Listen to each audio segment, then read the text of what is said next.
tears are falling rain, for the carnival is over. We may never meet again. Like a drum, my heart was beating, and your kiss was sweet as wine. But the joys of love are fleeting, for Pierrot and Columbine. Now the harbor light is calling. This will be our last goodbye. Though the carnival is over, I will love you till I die.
A lot of people here.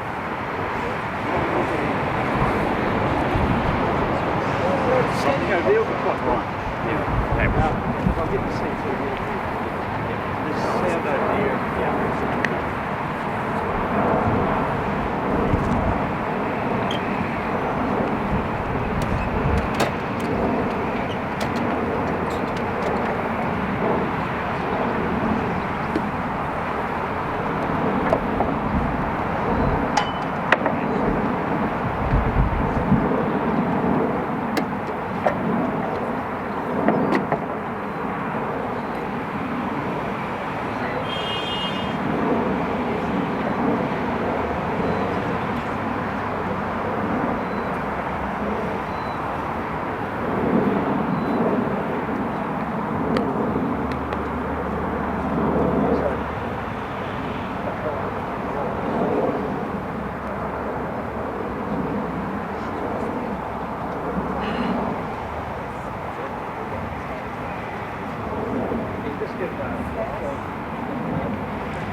Please stand for Kerry and his family. Thank you.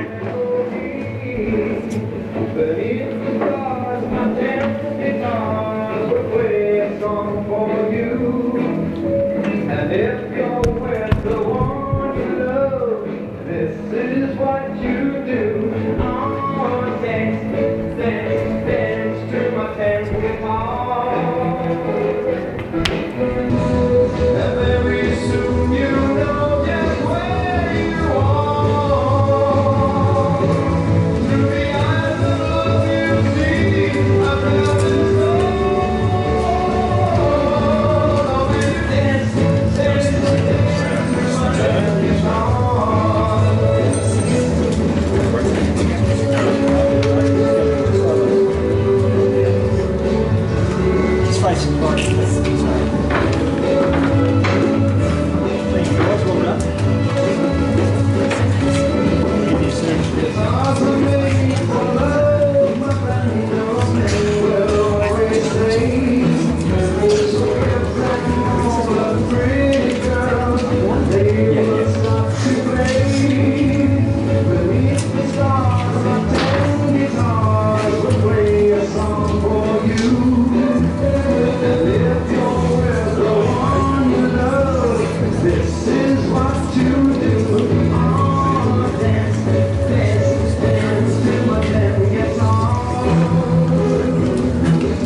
Thank you, be seated.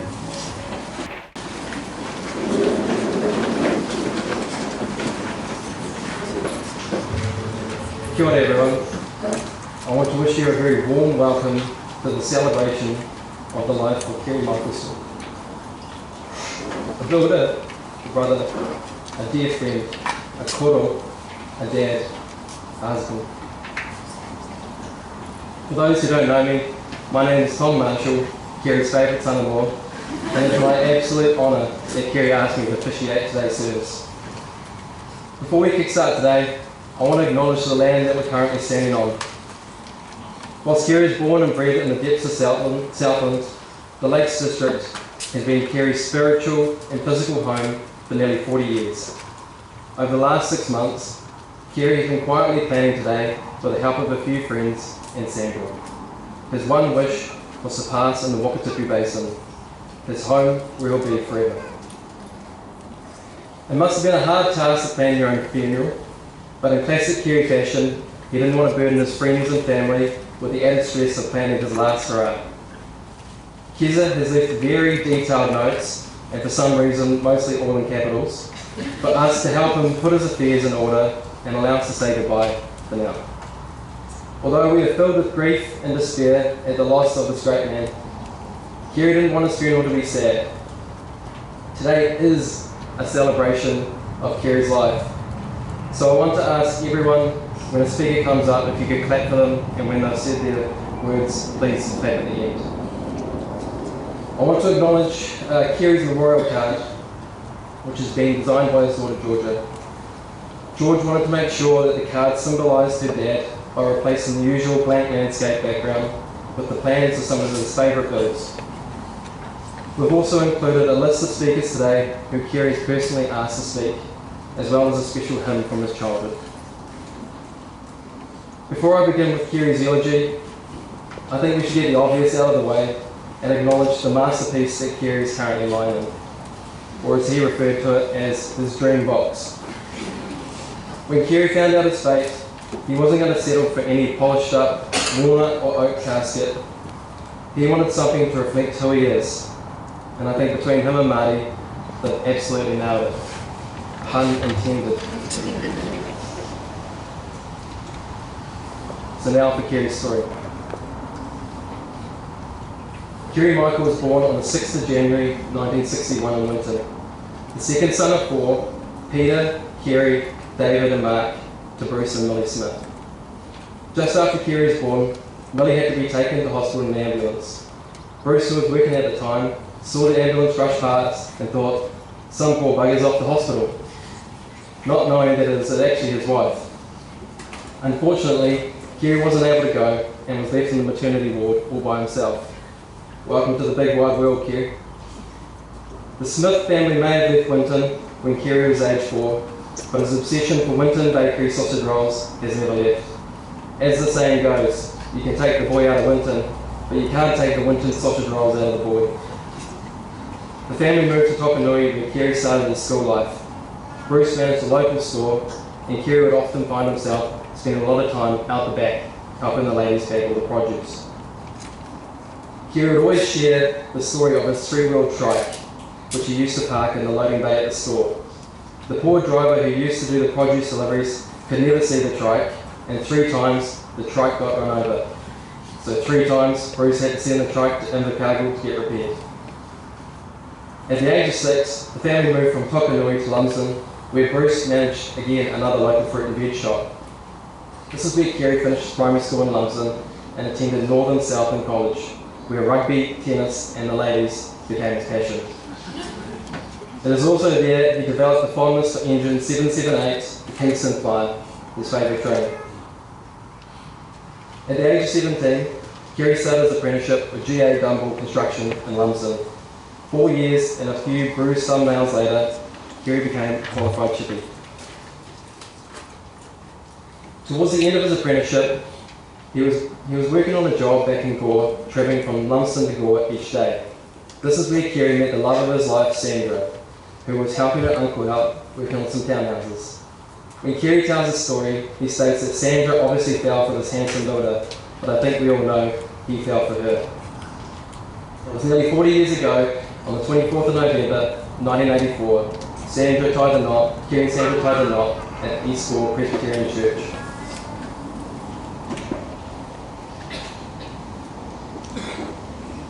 The loving newlyweds lived in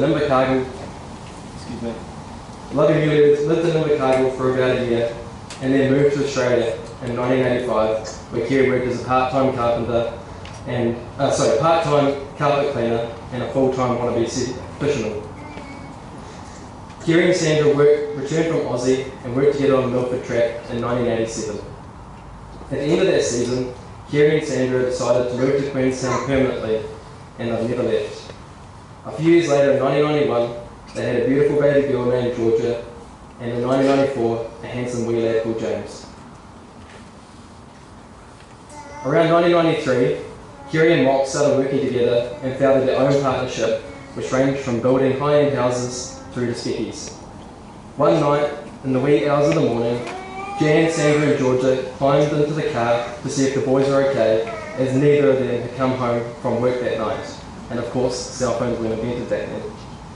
The girls arrived at site to find Kerry and Mock in the freezing cold, lighting fires to keep the temperature just right for the concrete slab they had poured earlier that day. A standard work ethic for Kerry.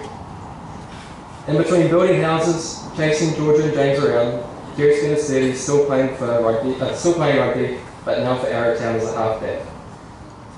Kerry was actually pretty good and received Player of the Decade from the Arrowtown Rugby Club. A fact Kerry's never failed to remind us every year. He still hasn't quite forgiven Sandra for accidentally throwing away the trophy in one of their shifts.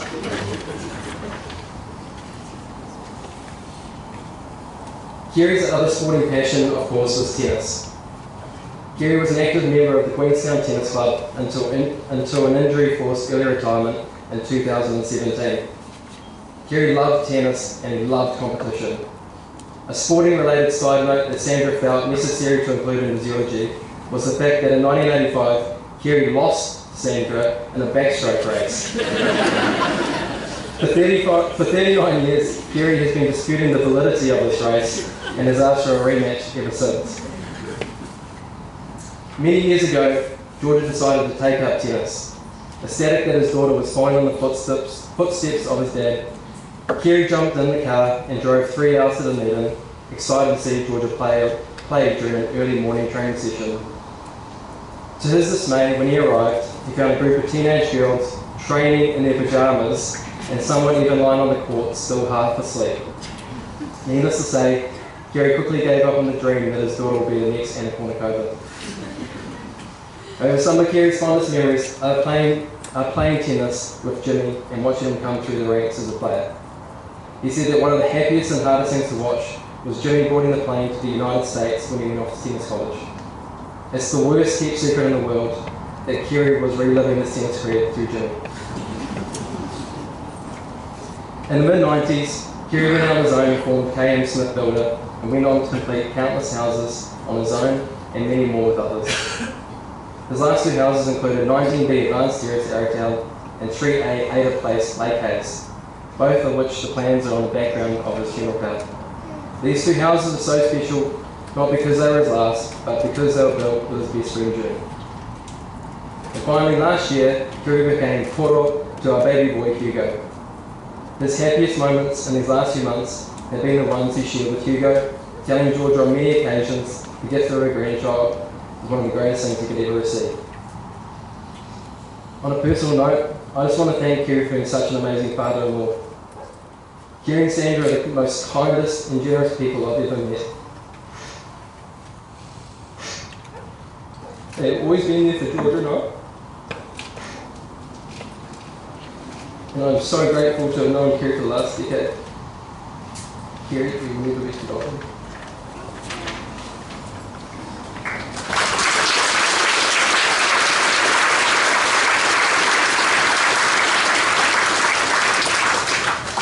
And now can I please ask for everyone to stand for the hymn, Abide By Me, one of Kerry's favourite hymns as a child. The lyrics are within the service tab.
I would now like to ask Mark Smith, Kerry's youngest brother, to share a few words.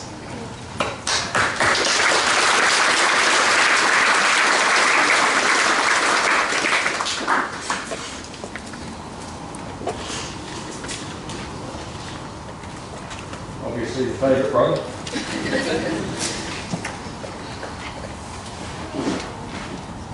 Thank you, Tom. Good afternoon, everyone. For those of you who don't know, I am Mark Smith and I'm Kerry's youngest brother. I've been asked to share a few memories today and with the help of Kerry's two other brothers, Peter and David. I will talk a little about our relationship and the impact Kerry had on us and our family. Growing up in the small town of Lumsden, my earliest memories with Kerry were the family trips to Riverton, where we would stay in the good old Kiwi cribs. Visits to Taramia Bay and the box brownie camera, taking a few shots of the boys at the playground. Trips to Timaru, Caroline Bay were also holiday destinations. Four very well behaved lads in the back of the car, long hot trips, excitable boys, with parents slowly losing their patience, was a recipe for disaster. Luckily, an ice cream and a break from travel would ease the tension. Our father Bruce ran the local fruit and veg shop, as mentioned. Our mum Margaret, more commonly known as Millie, was a stay-at-home mum, housewife who worked part-time as a cleaner. Our dad was a keen lawn bowler and would often head away in the weekends to play bowls. The shop was left unattended. The older Smith boys, not me of course, I would always stay out of it. They would help out with the stock taking. On this one occasion, 2IC Peter fell through the fruit stand while attempting to gain access to the more and inviting lolly stand. The avalanche of fruit and vegetables caused Kerry and David to exit the fruit shop at a great rate of knots, empty-handed. Having to return later in the day to explain Peter's foot, which had been stitched up due to the fall. Lumsden was a thriving little town in those days. Everyone knew each other and family connections were made. As mentioned earlier again, the Kingston Fire was a local identity and all us boys enjoyed rides to the touring table, and if we were lucky, a trip to Kingston. It was a great place to grow up. As a lot of you will be aware, Kerry was sports mad. Not only was he a quick runner when things went wrong in Dad's fruit shop, he loved his rugby and tennis. I remember as a kid watching Kerry play rugby for his beloved Lumsden team throughout the grades. He was always willing to share his rugby skills with passing, as he was a pretty handy halfback.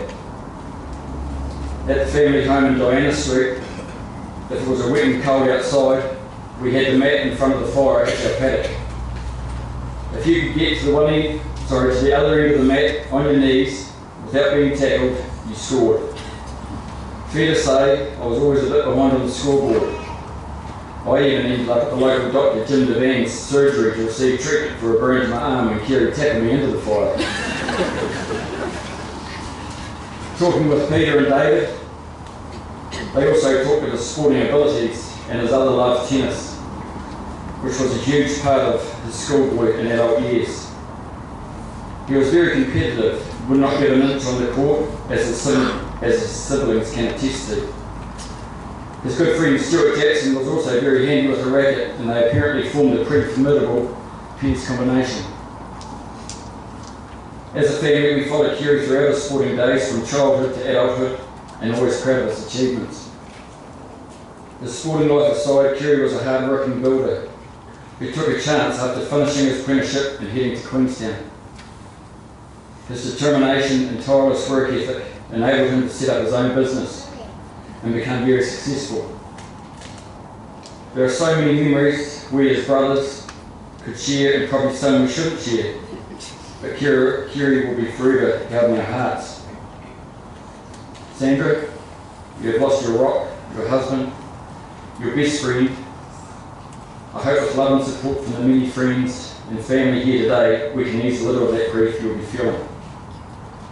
Georgia and James, no words can take away the pain of losing your dad. I know Tom, Hugo and India will support you guys in the coming days and into the future. Also, I mentioned to Jan and the Kingsbury extended family and the Smith family as well. Thank you guys, and kia kaha, rest in peace our brother.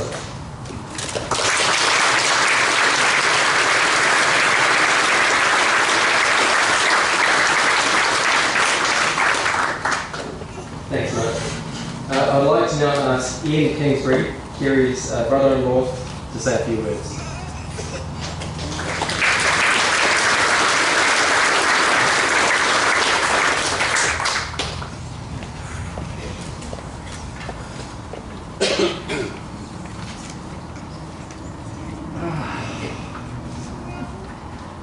Kerry, Uncle Kerry,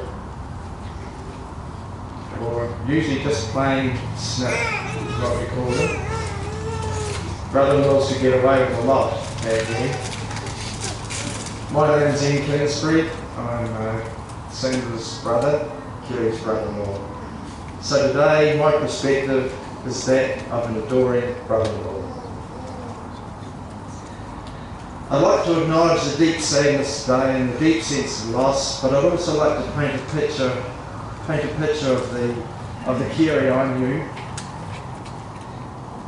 and the wonderful memories I have. The time was spiced with such a mixture of excitement and events that it's just hard to bring all back up at once. But most of the time it involved having a nail bag on, actually. Much of the time it was involved a lot of building, helping with building. Kerry would come down and help my brother or myself with the building when we needed technical support, and we helped him when he just needed sheer labour. So there was nearly always three of us. There was my late older brother Lester, Kerry and myself. Kerry would refer to Lester as Wetly. He called me Piglet.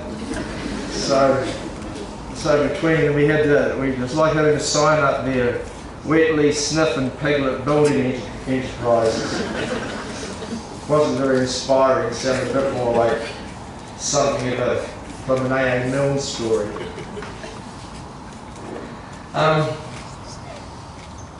The building episodes would go something like this. Kerry would organise it. We'd head to Queenstown. He would have all the frames pre-made and laid on a concrete pad. Lester and I would arrive. We would lift them all up, help him lift them all up, square them, plumb them, affix them to the pad, and then we'll be lifting the trusses up onto the top of the frames, and the purlins, building paper and iron, corrugated iron. And everybody always took the same position. Lester was the muscle down below, lifting up the iron. Kerry was always placed strategically on the top of the fascia board to keep everything straight and make sure everything was right. And I think strategically just to make sure that his loose labour units weren't being too rough. I was always at the top of the ridge line because they always gave roofs running up and down like a monkey putting in the fastenings.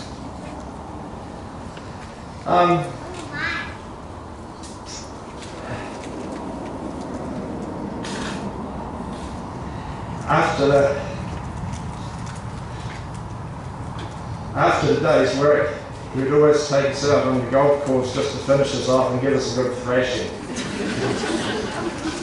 Which in hindsight was incredibly impolite. He was an absolute competitive master at sports, just loved it. It reminds me of Kerry's other party trick on the golf course was his ability to add up a row of numbers. It was simply astounding. And I questioned him one day on this, and he said it was learned out of necessity and practice. He worked in his dad's fruit grocery shop, and back then the people would, the customers would take what they want, and he would write on the brown paper bag the items with the price and then add it up, sum it up at the bottom. So the brown paper bag was both the containment and the receipt. So it was a wee bit of days before electronics.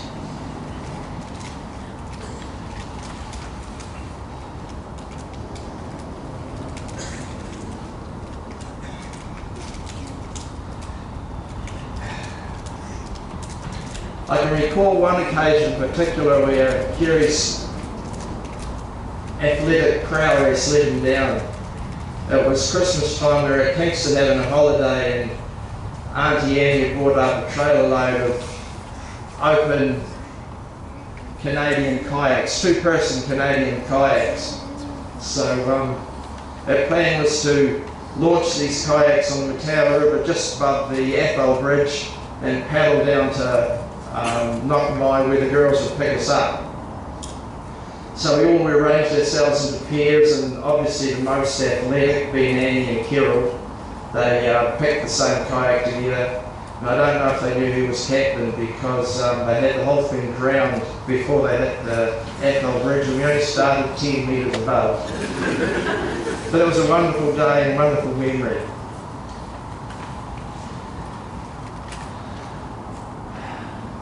Another memory is at Kingston, where the family spent our holidays, and we'd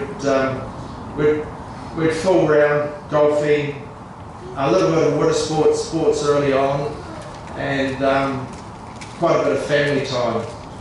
And I vividly remember down by the lake, by the reservoir, by the reserve by the lake, where we'd be playing touch rugby or full-grown bull rush. And that was with all the little kids and the little nephews, and I vividly remember Kerry out in the middle when the brother-in-law was running at him, being a little bit more physical than we really necessarily needed to be. And then Kerry trying to catch the little delicate nephews, the ones you see here today, and quietly let them down to the ground as though they were tackled. But he absolutely loved it, absolutely loved it. Kerry was fiercely competitive, he was quiet, which was amazing for a halfback. He was loyal, gifted sportsman, extremely hard-working, conscientious good folk. He was gentle as long as you didn't meet him on the rugby field, and he was dedicated to his family. And I don't know if she remembers it, but in the words of my very wise older sister Jan, I remember her telling me once, she said, Kerry just wants everybody to be happy. And he was my brother-in-law. I'm very proud of that. Thank you.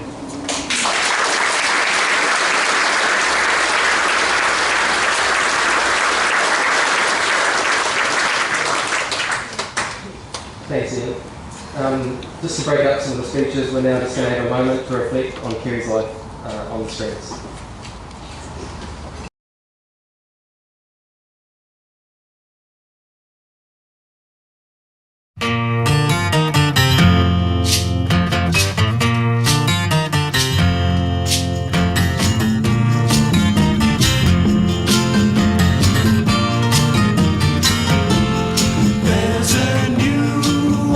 Somewhere they call the promised land, and I'll be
I would now like to invite Hamish, a former employee and a dear friend, to come and speak.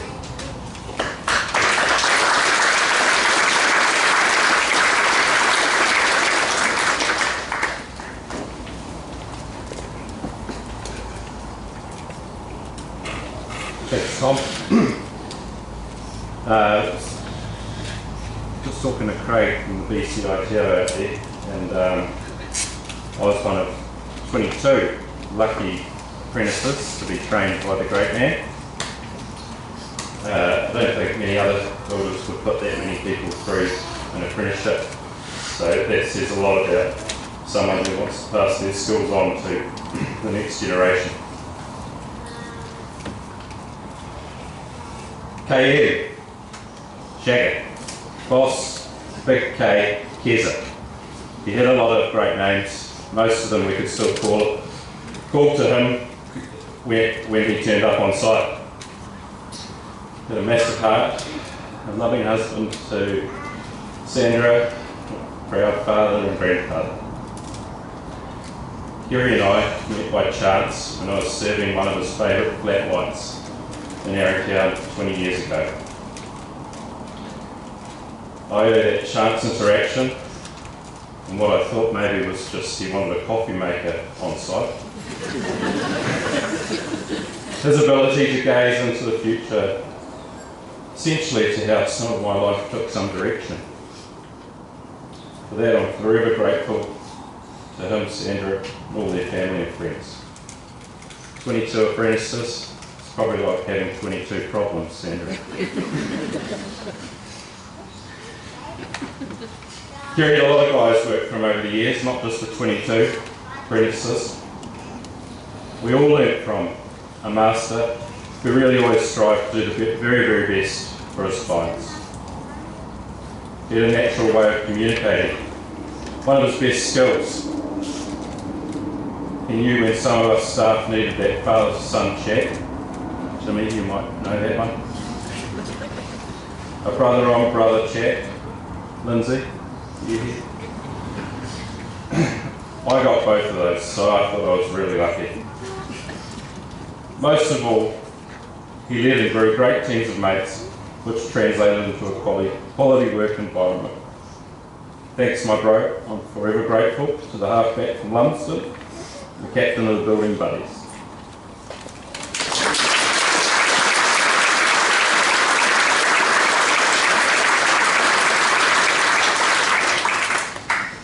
Thanks, Hamish. I'd now like to ask Phil Kingsbury, Kerry's nephew and building protege, to share some stories. Thanks, Phil.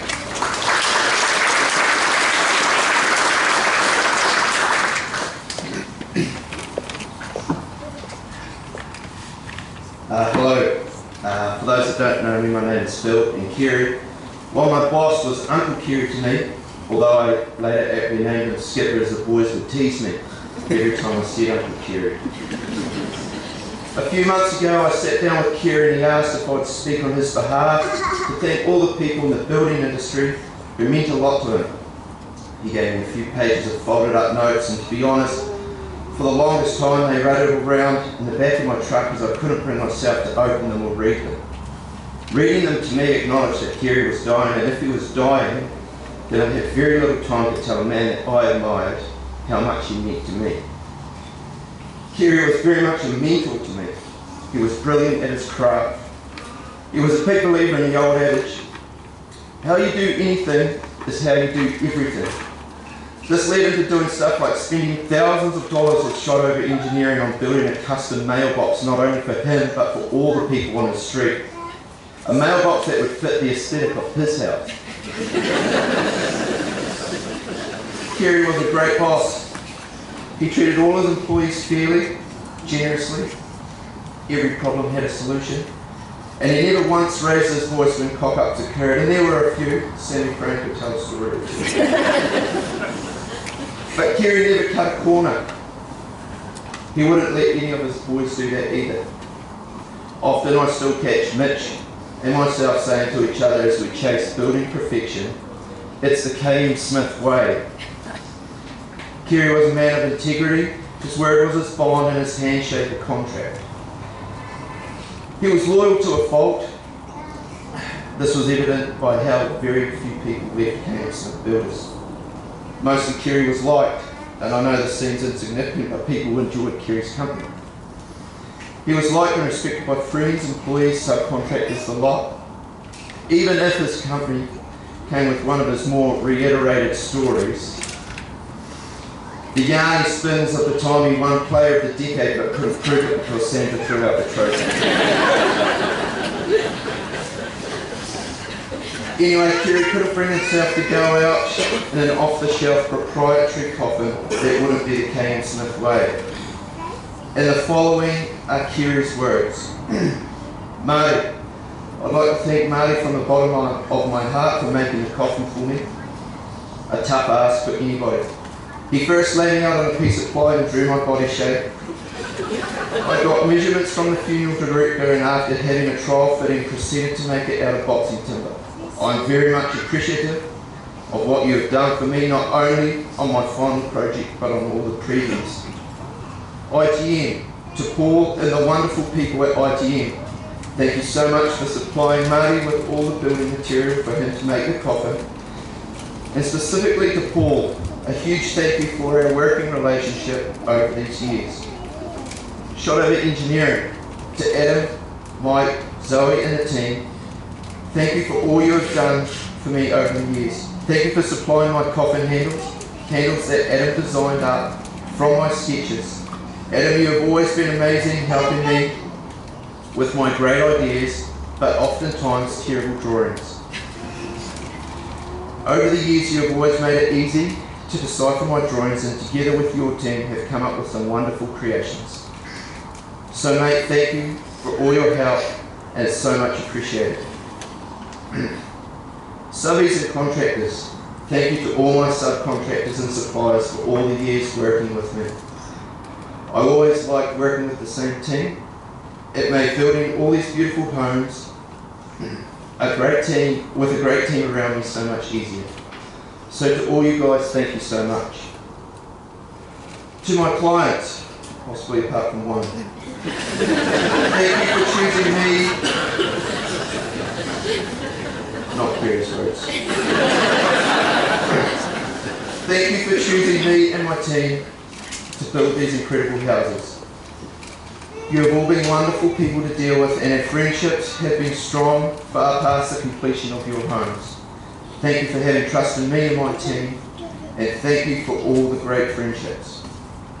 To my staff, a huge thank you to all my K.M. Smith staff over all these years. It was a pleasure to put all my apprentices through their time.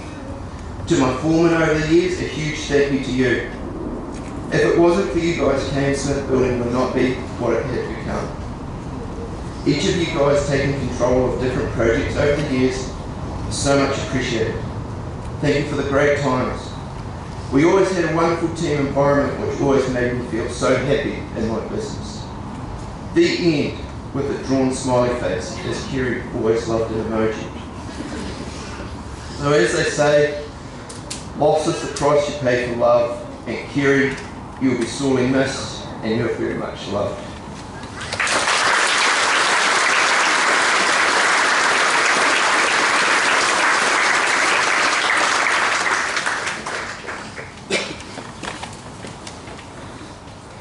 Thanks, Phil. I'd now like to ask Kerry's children, Georgia and James, to come up and say our final words for the day.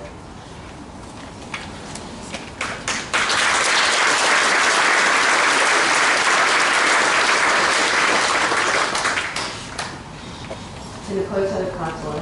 For those of you who do not know me, and just in case the eyebrows and the nose aren't a big giveaway, I'm Kerry's eldest child in Norfolk, Georgia.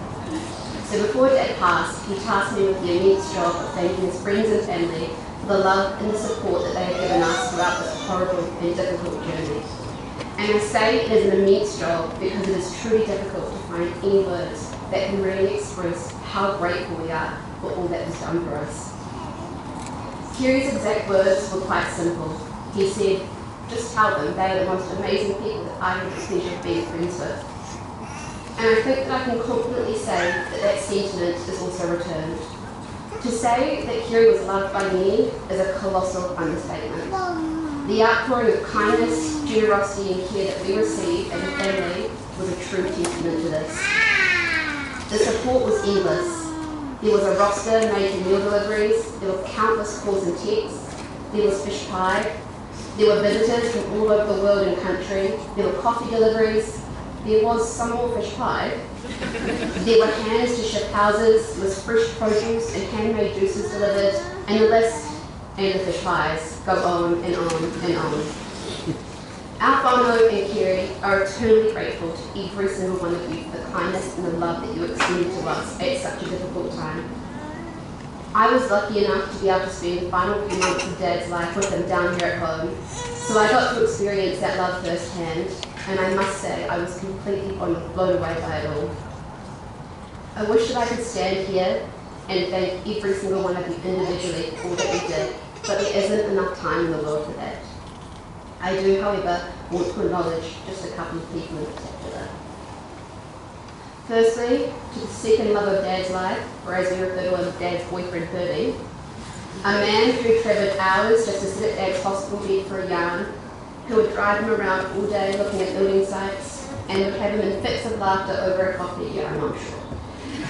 Herbie, every time Dad came away from a visit with you, he was lighter and brighter, so thank you so much for giving him that happiness. To Luana and Neil and Heather and Lance, who were there every day for company, for fresh juice, or just for a chat, thank you for helping us through.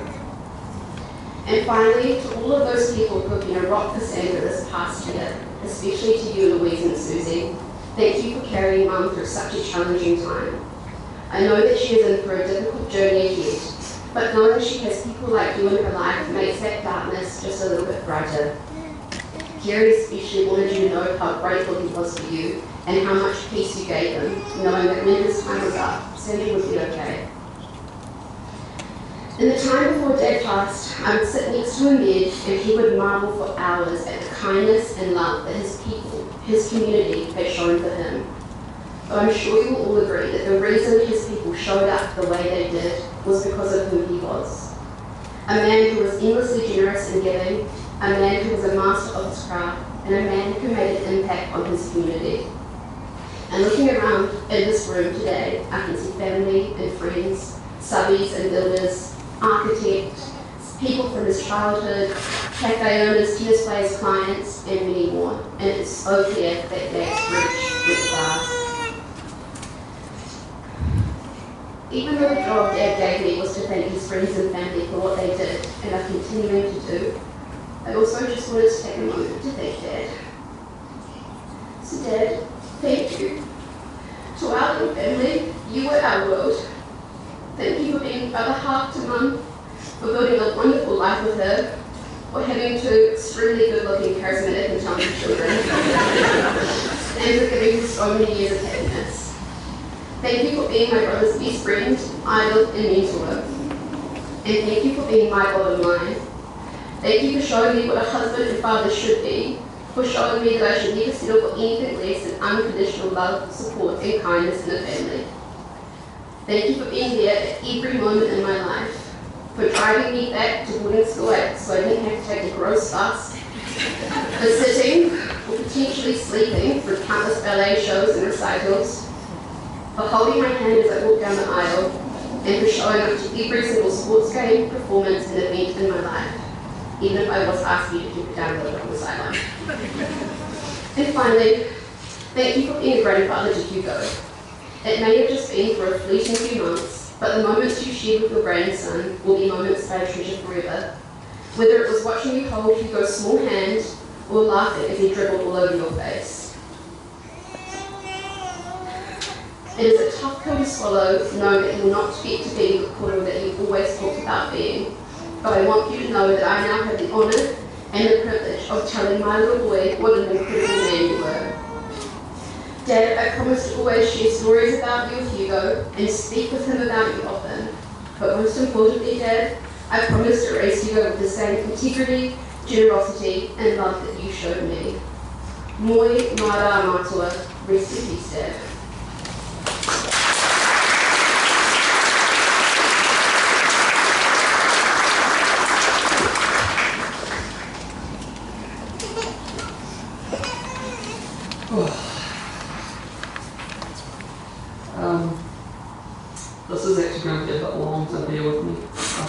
about them all day, so try to put it down for a little bit. First of all, I'd like to thank you all for coming to celebrate Kerry's life. If you knew Kerry, you knew me. And if you knew me, you definitely knew of Kerry. Without really noticing, I think we both talked and bragged about each other a lot. Whether it was my dad's cooler or tougher than yours, or my boy did this or my boy did that, I just know that we were both so proud of each other. I'll start with a cliche. Kerry was more than just a father to me. He was a rugby coach, a teacher of life, a mentor, a boss, a role model, a rugby watching buddy, and most importantly, he was my best friend. I'm going to share a few stories about him today. I hope you'll enjoy them and that they put a smile on your faces. First of all, I want you to know that even though he was a southern man, tough builder and rugby player, he was all mush on the inside. And I can confirm he was always the first to cry when a sad movie came on. He really had a heart of gold, and although he didn't always show his love with his words, he definitely did with his actions and his generosity. I'm sure most of the people in this room would have been touched by his generosity in some capacity. Messages have come in so many times from past employees stating he was the best boss they ever had. However, I tend to disagree, as he was always super hard on me and I got drilled more than anyone else on site. Tough love, some may call it. We built our house in Lake Hayes estate together, and although Kerry would tell everyone that I was only there half the time due to injuries and surgery, I did the math, and I want to clarify to everyone here that I was there for 2/3 of it. In true experienced boss fashion, he left on a 1-week holiday, right when it was time to put the pink bats in. It definitely wasn't his first rodeo. Myself and Indy are really grateful for our house, and it was extra special getting to do it with him. I find it pretty funny but bittersweet that after building so many amazing high-end houses all over, that Kerry Smith builder finished up, dad and son, building a garden shed together. And as you can all imagine, it was one hell of a nice shed. My all-time favourite memory with Dad was in 2015, when the mighty Highlanders won the Super Rugby final against the Hurricanes. Some may call it a miracle and the greatest thing to ever happen. However, the real miracle was Dad letting me off work earlier in the week for half an hour to try and score some tickets to the game. When that final whistle blew, we were ecstatic. I had it in my arm like this. A moment I'll never forget, brothers in arms. After that, we went out to celebrate. We were sitting at the Pokies in a busy bar, and if you're a Warriors fan, you might know Big Ben Mutalina. We were sat down next to him. Kerry, after a few beers, decided to chew the fat with him, asking why he's wearing a Hurricanes jersey after they just lost, and saying, "I'll buy your jersey off you for $5, bro." It was all good though, because Kerry had that mana and that aura that meant it was all set in good spirits, and we had a great yarn with him. That night ended up with my flatmates from Wellington and my old man buying us all rounds. But Kerry knew when to draw the line and was off home by about 12, a night I'll never forget. A couple of snippets now from Kerry's Lumsden rugby playing days was a story he told me about the forwards in the line-out. Batting the ball back to him, and the big messy ball, and the big fellas coming through and crunching him. He said the third time they did, I just booted the ball back at them. He always told me how much of a greedy halfback he was. Mind you, country footy back then, the first 5 was probably the sheep.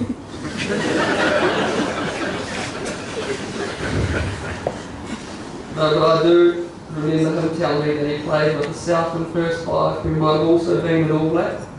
He passed it at his feet one too many times, and funnily enough, he just booted the ball off the ground, stopped and looked at Kerry and said, "You pass it, I'll catch it, Smithy." Briefly touching on Kerry's tennis. A lot of tennis and rugby stories today. As well as supporting me through my tennis days, Kerry loved playing himself. He was quite the player, and I'm sure all the members of the tennis club will never forget his slice serve out wide on the juice side. I think everyone knew it was coming, but often there wasn't much they could do, and he would be sending all sorts of people into the fence trying to return the serve. As always, he was the most generous man, giving his time to the club as the maintenance man, overbidding on boozed up auctions at times, and just recently giving a signed Rafael Nadal ball to the club. I know he would love to thank the whole tennis club for all the memories he had there. Big shout out to Simone Hart and Ryan King for being his doubles partners. I know he had many great matches and memories with you guys. On my 21st birthday, Kerry wrote a speech for me. In that speech, she said the words, "James, I know you'll never be a builder." Funny how life works, but when you love your dad so much, you just gravitate towards him and do what he does. I can now say I'm a qualified builder and a better builder than he ever was. No, I'm kidding. I was hoping if I said that he'd bash the coffin door open and do that around here. Kerry really was the best builder Queenstown's ever seen. On more of a serious note, I would like to take this opportunity while I have your ears to remind everyone that if you're feeling unwell or something is wrong with your body, please get it checked. Just over a year ago, I'd be sitting down with Kerry having a smoker. He had trouble swallowing his food and it was getting stuck. It was not just heartburn. Cancer can come anytime to anybody, healthy or unhealthy. So please remember two things today. Take the stress out of your life, and remember, if you're unsure, just get it checked. When Kerry was diagnosed, my close friend came round home and said to India that Kerry's and my relationship was the best father-son relationship he had ever seen. What we had was truly beyond special. I'm so grateful he was my dad. He gave me the best life any son could ask for, and I will miss you every day. Now I better wrap this speech up because Kerry would want the builders in the room to get back to work and have the site looking tidy for the clients on the weekend. So I'm going to finish with a little bit of a story from the other day. It was the 27th of December last year. We were at the medical centre across the road from home and Kerry was getting a bone transfusion. He was absolutely miserable and in a lot of pain. I always felt helpless with his cancer, like, is there anything I can do to help? So in typical James fashion, I tried to cheer him up. I asked him, do you want to hear a joke? He shook his head, no, James. So of course I proceeded to tell him a list of the dirtiest jokes I had. None even getting a hint of a smile, more a look of disgust. But there was one joke that finally cracked him. So I thought if he would laugh, you guys might laugh and we could finish this speech on a positive note. It's a little bit inappropriate, but so much cancer. So I went to the doctor the other day. The doctor told me, Jamie, you need to stop masturbating. I looked at him in shock and said, why is that? He said, because I'm trying to check your bloody prostate. Love you, man.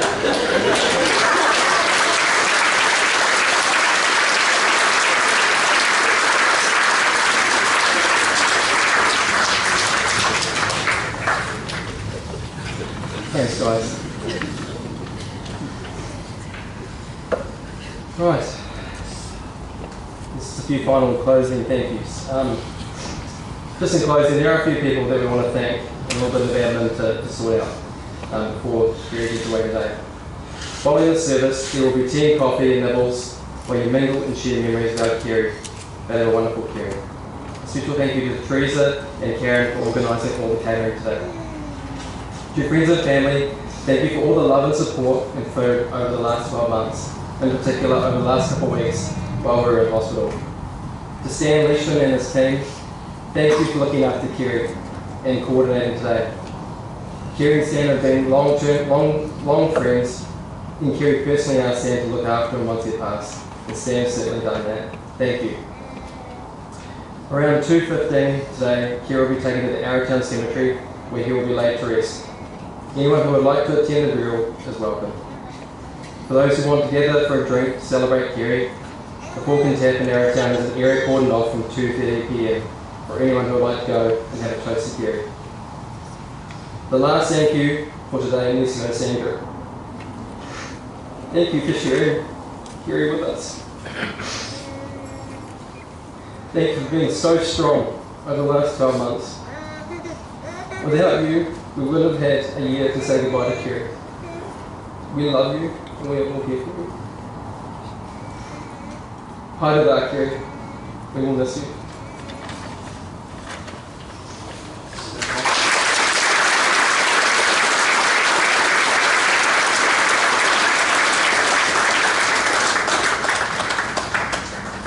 Full beers, please.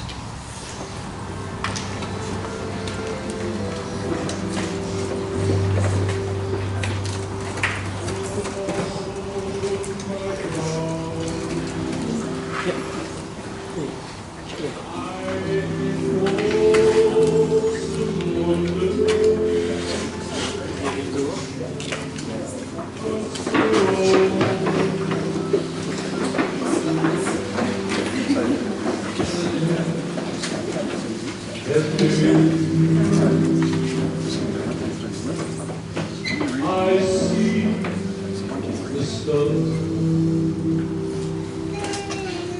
I hear the rolling thunder. My heart the universe is blue.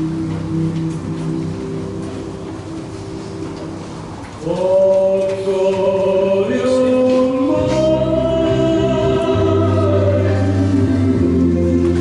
Only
Oh,